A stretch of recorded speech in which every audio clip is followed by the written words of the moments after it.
Mga ka-sports, isa siya sa pinaka-unstoppable scorer sa kasaysayan ng Philippine basketball. Isang guard na kayang umiscore kahit kanino, kahit saan, kahit kailan. Pero bago siya naging PBA superstar, sino nga ba talaga si Terrence Romeo? Kung trip mo po ang ganitong content, paiwan ng follow at pa-subscribe na din. Tara po, simulan na natin.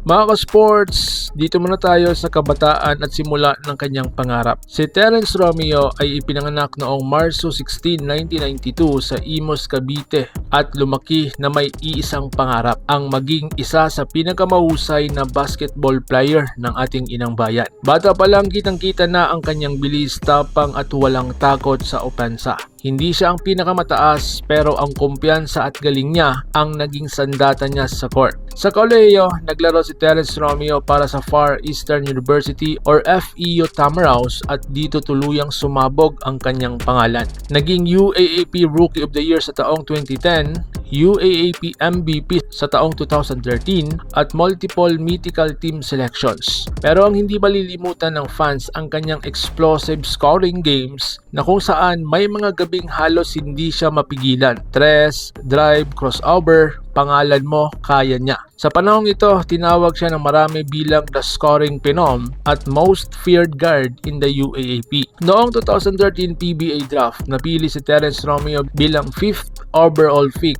ng Barako Bull Energy Cola. Dito nang simula ang kanyang pro career at hindi nagtagal, naging number 1 scoring option siya ng kahit anong team na kayang salihan. Mga kupunang nilagyan ng takot: Barako Bull, Global Port, Batang Pier, TNT Katropa, San Miguel Beerman, Terra Firma Jeep. Mga parangal at tagumpay niya: 3 times PBA scoring champion, 7 times PBA All-Star, PBA Finals MVP 2019 Commissioner's Cup, multiple PBA championship kasama ang San Miguel. Sa rurok ng kanyang karera, si Terrence Romeo ay itinuring na isa sa pinaka-creative scorer, isa sa pinaka-clutch na guards, at isa sa pinakamahirap bantayan sa PBA. Hindi rin nagpahuli si Terrence Romeo sa pagsuot ng Filipinas jersey. Naglaro din siya para sa ating Gilas Pilipinas sa FIBA Asia Championship, sa Jones Cup at sa iba't ibang international tournaments. Dito niya pinakita na ang kanyang tapang at scoring ay hindi lang pang PBA kundi pang international din. Bukod sa 5-on-5, naging bahagi rin siya ng FIBA 3v3 circuit kung saan tumulong siya sa pagkapanalo ng Pilipinas sa mga international events. Sa mga huling taon, unti-unti ring pumasok si Terrence Romeo sa coaching,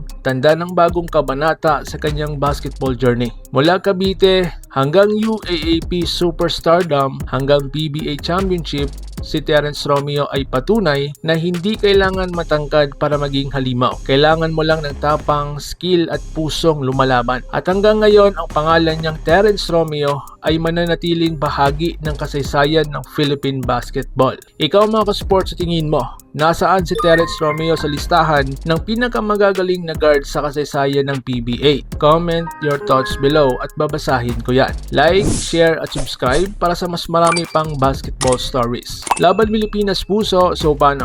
Ingat po kayo.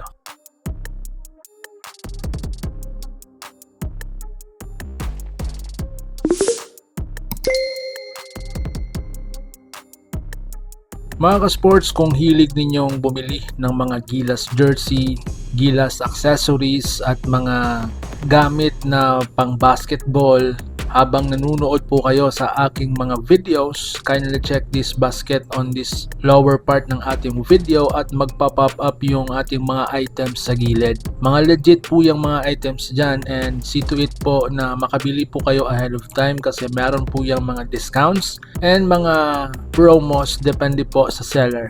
And also, kunting suporta din as a content creator po. Salamat!